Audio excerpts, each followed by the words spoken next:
Zati, masuk beraya ni. Alam, selamat Hari Raya. Zati, diorang kata suara Fah slow lah. Ya ke? Zati dengar je. Yang lain dengar ke? Sebab dia kata kalau Fah masa dia diorang tak dengar, dia kena macam dia baru dengar. Oh, macam tu jelas. Macam ni jelas? Tak, kalau pegang lagi jelas lah. Alamak, saja je, lemah. Kalau tak pegang pun dengar je. Kau dengar je kan? Ada mana sengaja kan? Kau kena kita. Aduh. Clear tak, suara dah Zati. clear.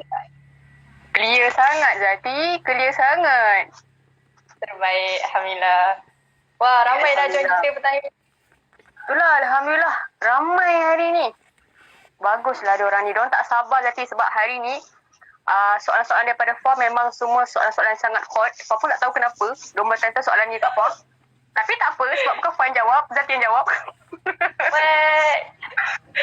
Ni Zati kalau tak tahu memang Zati bagi dekat Fah lah. Alah, kan tak tahu Zati. Takkan tak tahu. Zati kot. Zati kot. Apa? Okey Zati, kita mulakan dulu dengan Fatihah. أعوذ بالله من الشيطان الرجيم بسم الله الرحمن الرحيم الحمد لله رب العالمين الرحمن الرحيم مالك يوم الدين إياك نعبد وإياك نستعين اهدنا الصراط المستقيم صراط الذين أنعمت عليهم غير المغضوب عليهم ولا الضالين. Okay, Waalaikumsalam bagi semua yang ucapkan salam kepada kami. Maaflah sebab rumah Fah ni area dia kampung-kampung sikit. So macam nampak dengar dah bunyi-bunyi. Wah, dengar bunyi. Ada my chicken semua akan berbunyi lah. So minta maaf lah kalau mereka nak join sekali kita punya live hari ni. Seronok dia Filipin kampung. Ya Allah, kalau sehari dua tak apa Zati ni. Kalau setiap hari dengar rasa nak sembelih juga. Tak apa, sembelih boleh buat makan. Okay, Zati dah bersedia belum ni? Fah nak baling-baling ni. Fah nak tembak ni. Zati dah ada perisai dah ada belum?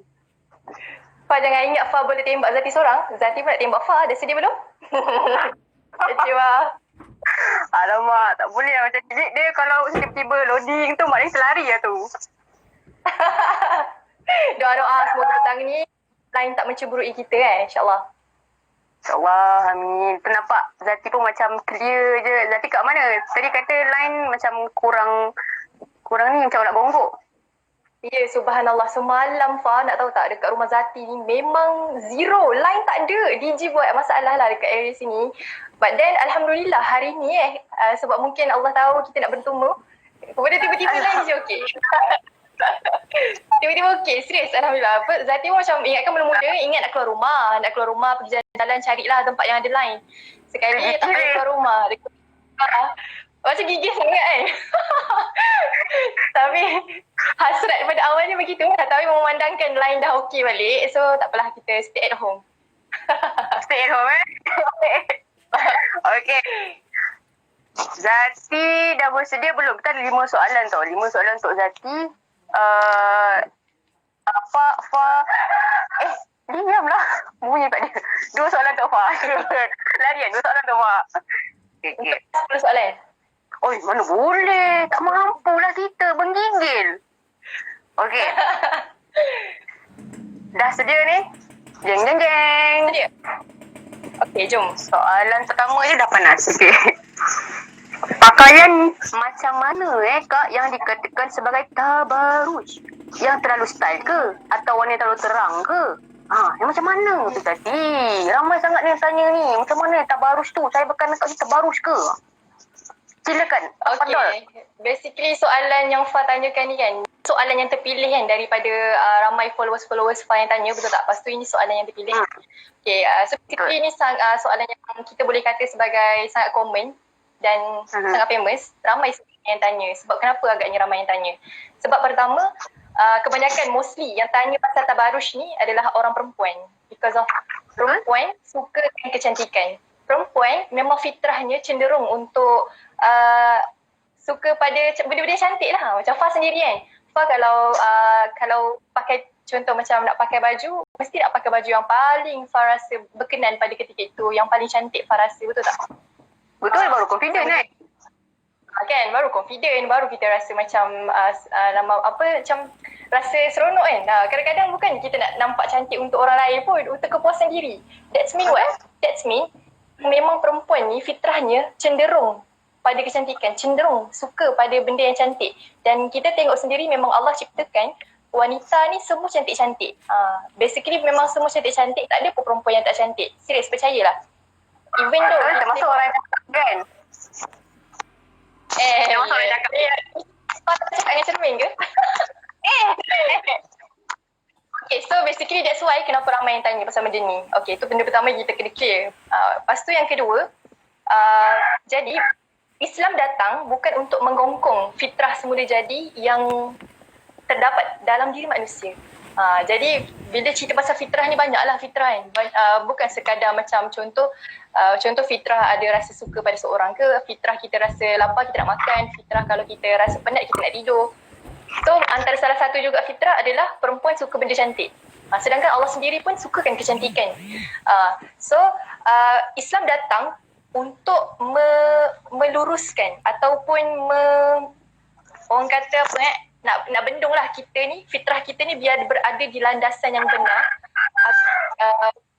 Kita agar benda tu tak memudaratkan diri kita, agar benda tu tak dapat jadi kesan buruk pada diri kita. Okey, sebagai contoh macam isu tabarruj kan. Tabarruj ni kita kena tahu dulu apa benda tabarruj. So tabarruj ni adalah berhias secara berlebih-lebihan. Berhias secara berlebih-lebihan dengan pelik lah. Sampai belak. Bloopers.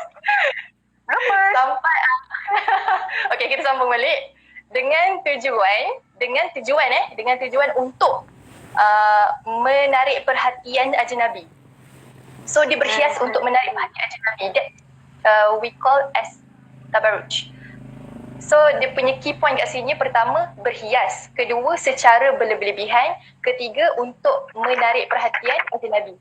Itu adalah ta'aruf ataupun definisi ta'aruf definisi. Kenapa ta'aruf pula ni? Astaghfirullah. Yalah, perkenalan. Kita nak tahu tabarruj ni benda. Pada counter definisi tabarruj. Okay, so Muhammad, cuba Fah ulang balik benda 3 tadi. Tak lupa. Laju.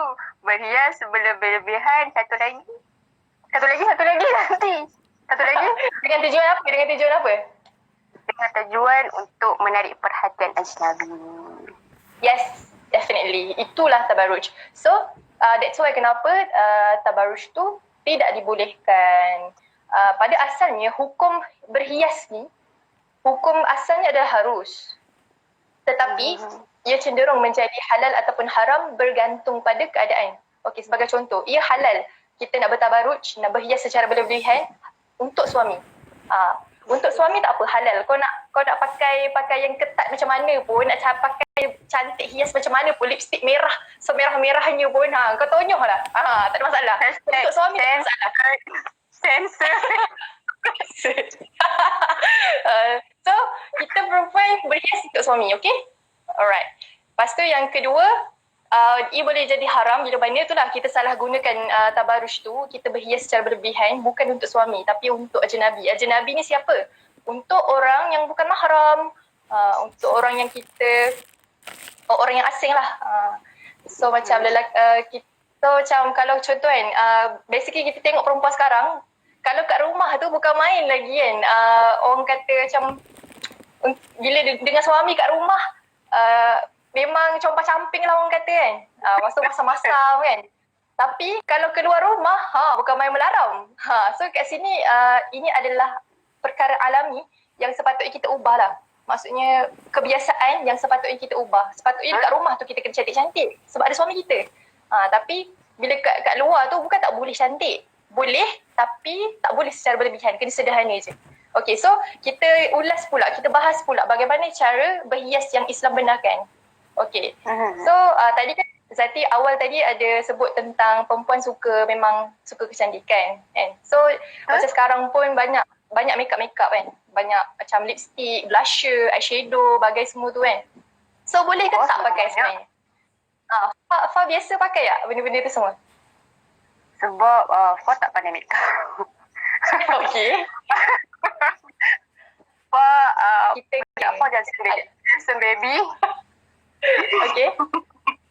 Tapi kalau lipstick tu biasanya Fa pakai kalau memang lipstick memang ada supaya kita ni kadang-kadang kita terlalu pucat tau. Jadi orang akan nampak macam pucatnya budak ni, ya Allah Tuhanku, macam mayat hidup kan. Tapi kan kalau anda kahwin kan, tiba-tiba kalau orang suami apa pandang sampai dia pandang rasa kita dah ayah macam tu kan. Kena nak bias kan. Lagi-lagi macam Fa orang yang bekerja, betul tak Orang yang bekerja akan berkomitmen bertemu dengan orang, mesti kadang-kadang kita nak look professional, betul tak? Kita tak nak rasa kita ni macam selekeh sangat. Kita tak adalah nak nampak kita ni macam tak bermaya bagai. So Islam tak halang untuk perempuan berhias, tapi dengan syarat. Pertama, kita boleh bias tapi tak boleh secara berlebih-lebihan. Sebagai contoh, kalau nak pakai lipstick, boleh tapi jangan pekat. Pakai sekadarnya, hanya untuk contoh menghilangkan nampak kusam kat muka tu ke. Boleh nak pakai bedak tompok-tompok, tak ada masalah untuk nampak bagi segar. Lepas tu apa lagi? Masa contoh, pastikan and kalau kita kena sedar juga aurat yang kita kena jaga. Aurat kita seluruh tubuh badan kecuali muka dan tapak tangan. Jadi muka dengan tapak tangan je lah yang kita boleh tunjuk. Yang lain semua kita kena tutup. Jadi maksud kat sini apa? Kalau ni kita nak pakai tudung, make sure tudung yang kita pakai melebihi dada, labuh melebihi dada. Lepas tu tudung yang kita pakai tak jarang. Tak adalah nampak tengkuk leher bagai semua kan. Lepas tu baju kita pula longgar, jangan ketat. Lepas tu ada sebelum ni banyak jugalah orang tanya, akak boleh tak kalau saya kan pakai tudung, dia labuh kat depan, tutup dada lah tapi belakang tak. Maksudnya parah-parah leher gitulah. So boleh ke tak kan? Isu dia just nak tutup, syarat betul lah. Tutup dada semata. So pandangan Fa macam mana? Okey ke macam tu? Pandangan Fa, dia terlalu bijak lah. Dia terlalu bijak. Bijak. Kan? Okay, so basically dah tidak muda ulat bonggok. Alamak, tengok syok-syok ni. hello? Okay tak? Hello. Hati ni mana bonggok ni? Ulang dulu. Okay, kita sambung balik. Dah okey kan? Okay, so okay basically sebaiknya lebih afdal sebenarnya untuk kita kita punya tutup tudung tu biar depan belakang sama labuhnya. Maksudnya tak adalah depan betul-betul tutup dada, belakang singkat sampai tengkuk. Sebab cuba bayang tiba-tiba ada angin, lepas tu boleh selak kan. So kita nak elakkan benda-benda yang kemungkinan probability yang bakal berlaku yang boleh menampakkan aurat kita ni. Sebaik untuk kita tutup dan kita jaga. Lebih baik. Begitulah. Betul? Itu nasihat Zati lah Fodos yang tanya. Okay, lepas tu apa lagi? Kaki kan? Kaki. Selalu aurat kaki ni orang perempuan pada remeh. Betul, panas selalu tu. Selalu pada ringan lah orang kata. Jadi kaki ni aurat ya, kena tutup. Pakailah stokin. Kalau tak nak pakai stokin, pakai je lah apa-apa asalkan kaki tu tertutup. Nak pakai periuk belanga ke, plastik ke, suka hati asalkan tertutup.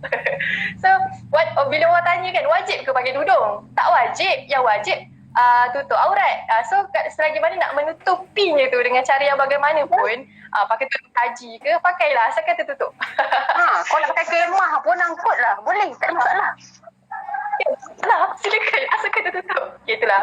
So basically kesimpulannya lah kan, kenapa agaknya Islam ajarkan kepada kita para perempuan untuk kita betul-betul jaga, untuk kita agar kita berhias tidak tabarruj. Sebab kenapa? Sebab Allah tahu fitrahnya lelaki ni suka memandang, perempuan suka dipandang. Okay, so bila mana lelaki suka memandang, mereka akan suka pada sebab lelaki ni nafsunya adalah pada An-Nisa, para perempuan. Jadi apa sahaja yang ada dalam diri perempuan ni boleh menjadi fitnah pada ar-rijal, lelaki. Setiap inci apa yang ada kat dalam diri kita semua boleh jadi fitnah. Jadi sebab tu kenapa kita kena sangat jaga. Pernah Zati punya kawan kan, dia cakap gini lah, kawan Zati lelaki, dia cakap kalaulah perempuan dapat pinjam mata lelaki walau sesaat, percayalah, nescaya dia akan takut nak keluar rumah. Silakan kita guna kotak. Guna kotak tak nampak langsung bentuk. Yes. So, kalau lah dia cakap sampai macam itu tau. Dia cakap dekat Zati. Kalaulah kau dapat pinjam mata lelaki walaupun sesaat, nescaya kau memang takut nak keluar rumah. Takut nak jumpa lelaki. Dia cakap macam tu kan. Tapi kita tak adalah sampai nak betul-betul, maksudnya orang kata terlalu keterlaluan dalam hal ni. So, bila mana kita perlu untuk professional, be professional. Bila kita perlu untuk berurusan, contoh macam perlu kepada muamalat, itu kita kena jaga akhlak kita. Kita kena jaga aurat kita, jaga akhlak kita, jaga aurat kita, jaga peribadi kita bila mana kita perlu untuk berhubungan dengan lelaki agar tidak berlaku fitnah lah, agar tidak berlaku fitnah. So, bila mana kita jaga diri kita, percayalah automatik lelaki akan hormat pada kita. Tapi kalau kita sendiri tak jaga diri kita, lelaki akan memanfaatkan kita. So, kita jadi perempuan ni hanya ada dua pilihan. Sama ada kita nak jadi sebesar-besar fitnah atau kita nak jadi perhiasan dunia yang lebih baik daripada seluruh isinya. So, pilih nak jadi macam mana. Wallahualam. Dah sedia belum? Zati ada soalan pula untuk Fa. Jeng. Aku kan? Masih. Cik sikit. Okay, so basically ini adalah soalan-soalan daripada followers Zati lah kan. Kemudian ini adalah soalan-soalan yang terpilih yang kita nak bincangkan pada petang ni. Semoga memberi manfaat pada yang sedang mendengar. InsyaAllah. Soalan yang pertama. Okay. Okay, kenapa kan ada orang dia tak tutup aurat. Dia tak solat. Tapi dia boleh terkenal, berpengaruh dan rezeki dia murah. Jadi kaya. So, apa pandangan Fa tentang orang yang macam ni? Tafadhal mashkur. Istidraj.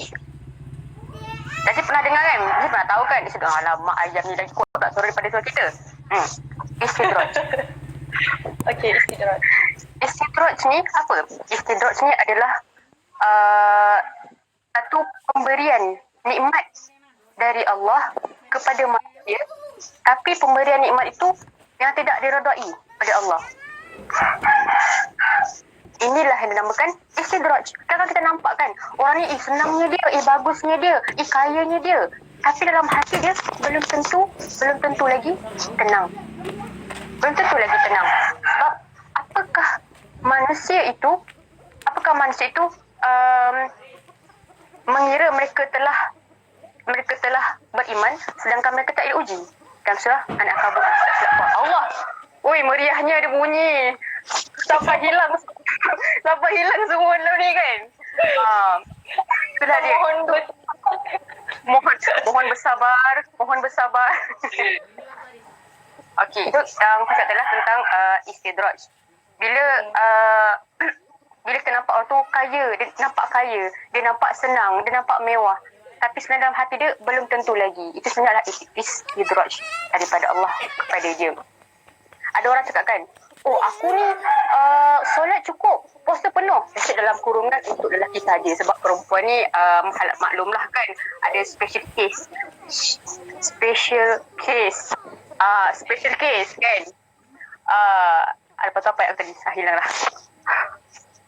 Tutup aurat pun dah sempurna ni. Nak cakap pasal usaha, pagi sampai malam 24 hours throughout I dah bekerja, tapi kenapa tak kaya-kaya juga Sebab apabila kita ni sering diuji, maknanya Allah tu dia nak kita ni ingat dekat dia. Dan malam-malam kita ni terpilih untuk dapat